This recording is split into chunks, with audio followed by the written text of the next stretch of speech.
Remakes. Present మన టాలీవుడ్ నుంచి ఎన్నో మంచి సినిమాలు ఇస్తూ మన హీరోస్ తెలుగు సినిమా స్థాయిని పెంచుతుంటే మన సీనియర్ స్టార్ హీరోస్ మాత్రం రీమేక్స్ చేసి ఫ్యాన్స్ నే కాదు కామన్ ఆడియన్స్ ని కూడా డిసప్పాయింట్ చేస్తున్నారు. మీకు గుర్తుందో లేదో తమిళ ఫ్యాన్స్ కి తెలుగు ఫ్యాన్స్ కి గొడవైందే రీమేక్స్ వల్ల. మన మూవీస్ ని వాళ్ళ హీరోస్ రీమేక్ చేసి సరిగ్గా యాక్ట్ చేయలేదని మనం ట్రోల్ చేయటం, వాళ్ళ సినిమాల్ని మన హీరోస్ రీమేక్ చేస్తే వాళ్ళు మన హీరోస్ ని ట్రోల్ చేయటం, ఇలా సోషల్ మీడియాలో పెద్ద రచ్చ జరిగింది. కానీ అప్పుడు వాళ్ళు మన హీరోస్ ని ట్రోల్ చేసిన వాళ్ళ యాక్టింగ్ కెపాసిటీ, వాళ్ళు మనకి ఎంత మంచి సినిమాలు ఇచ్చారో మనకి తెలుసు కాబట్టి ఆ ట్రోల్స్ చూసి ఫ్యాన్స్ కూడా అంత బాధేసేది కాదు, చూసి చూడనట్లు వదిలేసేవాళ్ళు. కానీ ఇప్పుడు ఇండస్ట్రీ పరిస్థితి ఎలా ఉందంటే మన హీరోస్ రీమేక్స్ ని వేరే ఇండస్ట్రీ వాళ్ళు ట్రోల్ చేయటం కాదు, మన ఇండస్ట్రీ మూవీస్ ని మన ఆడియన్స్ ట్రోల్ చేసుకుంటున్నారు. అంత స్టార్ డెమ్ అంత ఫ్యాన్ బేస్ కెపాసిటీ పెట్టుకుని దిక్కులేనట్టు రీమేక్స్ చేసుకోవటం ఏంటో నాకైతే అర్థం కావట్లేదు. అయితే రీమేక్స్ అనేది ఇప్పటిది కాదు. ఒకప్పుడు అమితాబ్ బచ్చన్ గారి మూవీస్ ని రామారావు గారు తెలుగులోకి రీమేక్ చేసేవారు. చిరంజీవి గారు ఇప్పుడు 3-4 రీమేక్స్ చేస్తేనే ఇంతలా వేసుకుంటున్నాం. అసలు ఆయన కెరియర్ లో చిరంజీవి గారు చేసిన రీమేక్స్ ఎన్నో తెలుసా? 38. అంతెందుకు,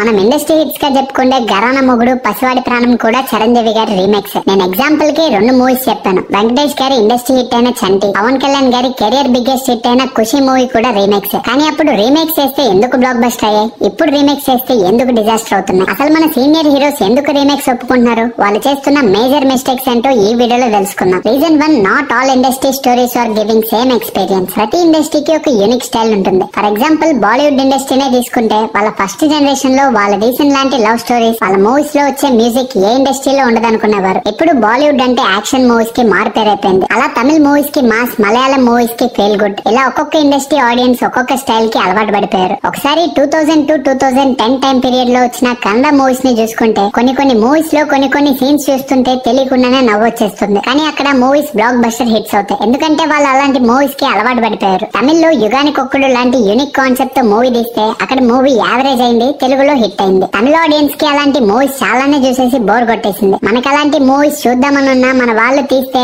ఆడియన్స్ ఎక్కడ యాక్సెప్ట్ చేయరని అలాంటి ఎక్స్పెరిమెంటల్ మూవీస్ ని ఆ టైంలో టచ్ చేసేవాళ్ళు కాదు. సో అలా యుగానికి ఒక్కడు, గజని, అపరిచితుడు, రోబో ఇలాంటి చాలా మూవీస్ తెలుగు ఆడియన్స్ కి కూడా నచ్చాయి, ఇక్కడ కూడా బ్లాక్ బస్టర్ అయ్యాయి. ఇక్కడ నేను ఇదంతా చెప్పడానికి రీజన్, ఏ ఇండస్ట్రీలో మూవీ తీసినా ప్రతి ఒక్క ఆడియన్స్ కి కనెక్ట్ అయ్యే యూనిక్ కాన్సెప్ట్ అయితేనే దాన్ని రీమేక్ చేయాలి. బెస్ట్ ఎగ్జాంపుల్స్ ధృవ అండ్ దృశ్యం సిరీస్. ఆ మూవీస్ లో ఉన్న కంటెంట్ మన ఆడియన్స్ కి కూడా కనెక్ట్ అవుతుందని ఒరిజినల్ కంటే కష్టపడి బెస్ట్ అవుట్పుట్ ఇచ్చారు. బట్ అదంతా కరోనాకి ముందు. లాక్డౌన్ లో ఓటీటీ ప్లాట్ఫామ్స్ కి ఏ రేంజ్ ఆడియన్స్ పెరిగిపోయారో అందరికీ తెలుసు. కొంతమంది మూవీ లవర్స్ యూట్యూబ్ లో ఒక సాంగ్ బాగా నచ్చితే ఆ మూవీని పెట్టుకొని అర్థం కాకపోయినా చూసేస్తారు. కొంతమంది కొంచెమైనా అర్థం చేసుకోవడానికి సబ్ టైటిల్స్ పెట్టుకొని చూస్తారు. ఒక సినిమా లవర్ కి లాంగ్వేజ్ అంత ఇబ్బందిగా ఉండదు, చాలా ఈజీగా పర్ఫార్మెన్స్ తో జరిగే సీన్ ని అర్థం చేసుకోవడానికి ట్రై చేస్తారు. సరే ఓటీటీలో మూవీ చూసినా గానీ ఎంతో కొంత చేంజెస్ చేస్తారు, తెలుగులో చూస్తే ఇంకొంచెం బెటర్ గా ఉంటుందని ఆశగా థియేటర్ కి వెళ్తే అసలు ఒరిజినల్ వర్షన్ లో మెయిన్ గా చూపించాల్సిందే తీసేసి కమర్షియల్ ఎలిమెంట్స్ ని యాడ్ చేసి తీస్తున్నారు. మన హీరోస్ కి ఎలివేషన్స్ లేకపోతే చూడరంటారా? మంచి స్టోరీ రాసుకొని మూవీ చేయాలి, అంతేగాని రీమేక్ చేసి చెడగొట్టకూడదు. మళ్ళీ మన చిరంజీవి గారే బ్రో డాడీ అనే మలయాళం మూవీని రీమేక్ చేస్తున్నారంట. ఆయన కెపాసిటీకి ఒరిజినల్ స్టోరీ చేస్తే మన వాల్టర్ వేరే లాంటి యావరేజ్ కమర్షియల్ మూవీయే 200 crores కలెక్ట్ చేసింది. ఇంకా ఆయన కొంచెం ఫోకస్ పెట్టి యంగ్ డైరెక్టర్స్ కి ఛాన్స్ ఇస్తే చిరంజీవి గారిని ఏ రేంజ్ లో చూపిస్తారు, బాక్స్ ఆఫీస్ సక్సెస్ ఏ రేంజ్ లో ఉంటుందో ఆలోచించండి. అంతేగాని మలయాళంలో హిట్ అయిన మూవీస్ ని తెలుగులో చేస్తే చూసిన వారానికే మర్చిపోతారు. ఇప్పుడు ఒక ఇండస్ట్రీలో మూవీ పక్క ఇండస్ట్రీ వాళ్ళకి కూడా నచ్చుతుందంటే దాన్ని పాన్ ఇండియా మూవీగా తీస్తున్నారు. అలాంటి పాన్ ఇండియా సబ్జెక్ట్ అయితే పాన్ ఇండియా లెవెల్లో అందరికి నచ్చేటట్లు తీస్తారు. ఆటోమేటిక్ గా మూవీ అందరికీ రీచ్ అవుతుంది. అంతేగాని రీసెంట్ గా వచ్చిన మూవీస్ ని అక్కడేదో హిట్ అయిందని మన ఇండస్ట్రీలో రీమేక్ చేయకండి. Reason 2, heroes and producers mistake. మీరు బాగా గమనిస్తే లాక్డౌన్ తర్వాత నుంచి యంగ్ హీరోస్ రీమేక్ చేయటం ఆపేశారు. యంగ్ హీరోసే కాదు, పాన్ ఇండియా అనే ట్రెండ్ ఎప్పుడైతే స్టార్ట్ అయిందో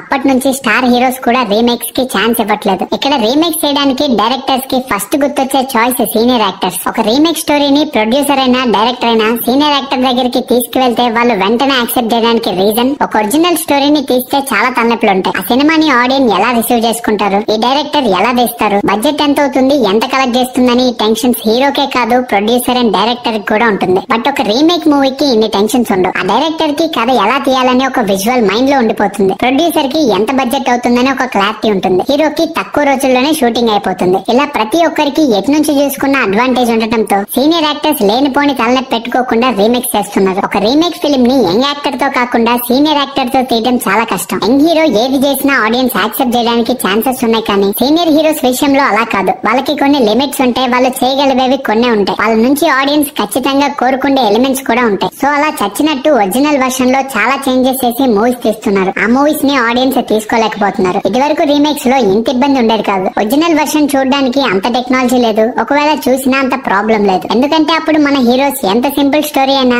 వాళ్ళ యూనిక్ స్టైల్స్ తో సింపుల్ గా పుల్ ఆఫ్ చేయగలరు, ఆడియన్స్ ని థియేటర్ కి రప్పిగలరు. కానీ ఇప్పుడు వాళ్ళ ఏజ్ పెరిగిపోయింది, వాళ్ళ స్టార్ డెమ్ తగ్గిపోయింది. సో అలా ప్రెసెంట్ రీమేక్స్ ఎందుకు ఆడట్లేదు, మన వాళ్ళు ఎందుకు రీమేక్స్ చేస్తున్నారు అనే దానిపై మీకు ఒక క్లారిటీ వచ్చింది అనుకుంటున్నాను. ఎక్కడైనా మన టాలీవుడ్ లో రీమేక్స్ ఆపేసి ఫ్రెష్ స్టోరీస్ ని సెలెక్ట్ చేసుకుని మన ఇండస్ట్రీని ఎక్కడికో తీసుకెళ్తారని కోరుకుంటూ ఈ వీడియోకి సెలవు తీసుకుందాం. అండ్ వీడియో నచ్చితే ఖచ్చితంగా మర్చిపోకుండా వీడియోకి లైక్ చేయండి. మీరు లైక్ చేస్తేనే కదా వీడియో మీకు నచ్చిందో లేదో తెలిసేది. మన వాళ్ళు రీమేక్ చేయడంపై మీ ఒపీనియన్ ఏంటో కామెంట్ చేయండి. ఛానల్ ఒకసారి ఓపెన్ చేసి కంటెంట్ చెక్ చేయండి. నచ్చితే తప్పకుండా సబ్స్క్రైబ్ చేసుకోండి. మిమ్మల్ని ఇలాంటి ఎన్నో కబుర్లతో డైలీ ఎంటర్టైన్ చేసే బాధ్యత నాది. మరో ఫ్రెష్ వీడియోతో మళ్ళీ కలుద్దాం.